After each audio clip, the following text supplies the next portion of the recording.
જે રાજકોટ મહાનગરપાલિકાના વિવિધ આરોગ્ય કેન્દ્ર ઉપરાંત પીડીયુ અને પેકેજ ખાતે નોંધાતા જે IHIPના આંકડા છે તે મુજબ જોવા જઈએ તો ગત સપ્તાહે મેલેરિયાનો એક કેસ નોંધાયેલો છે, જ્યારે ડેન્ગ્યુ ચિકનગુનિયાના કોઈ પણ કેસ નોંધાયેલા નથી.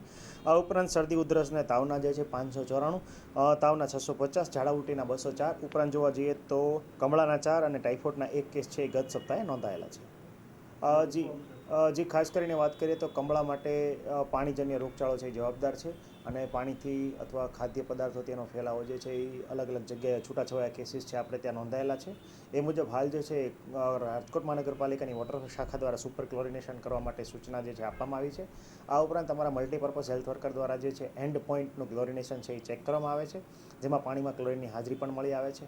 આ ઉપરાંત સારું અને સ્વચ્છ પાણી જે છે એ લોકોને, ક્લોરિનયુક્ત પાણી જે છે એ લોકોને છેવાડાના નાગરિક સુધી મળી રહે એના માટે રાજકોટ મહાનગરપાલિકા સતત પ્રયત્નશીલ છે અને કરતા આવ્યા છીએ. આ ઉપરાંત જોવા જઈએ તો ખાસ કરીને છૂટાછવાયા કમળાના ઘણા બધા કેસીસ છે એ નોંધાઈ રહ્યા છે.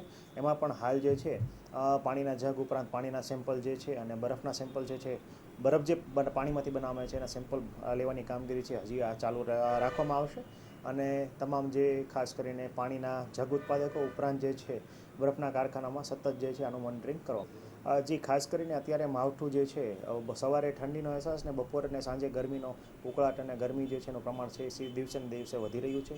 તો લોકોએ ખાસ કરીને અત્યારે તકેદારી રાખવાની જરૂર છે. ઘરે પાણી જે છે એ માત્ર ને માત્ર ઉકાળીને જે છે પીવાનો આગ્રહ રાખવો જોઈએ.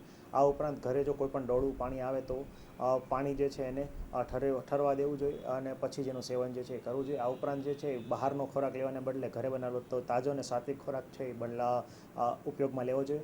બની શકે તો બહારના કોઈ પણ શાકભાજી ફળાદી લાવો તો ઘરે સંપૂર્ણ સ્વચ્છ અને ધોઈ પાણીના વ્યવસ્થિત રીતે ધોઈને એનો ઉપયોગ જે છે એ કરવો જોઈએ. આ ઉપરાંત અત્યારે જે છે બરફ અને ઠંડા પીણાની ઋતુ ચાલે છે, તો ખાસ કરીને બરફ અને તેની આઇટમોથી જે આઈસ્ક્રીમ ઉપરાંત જે છે ગોલા અથવા ડિસ્કોલા જે બનતા હોય એનું સેવન બની શકે તો છે અત્યારે ટાળવું જોઈએ.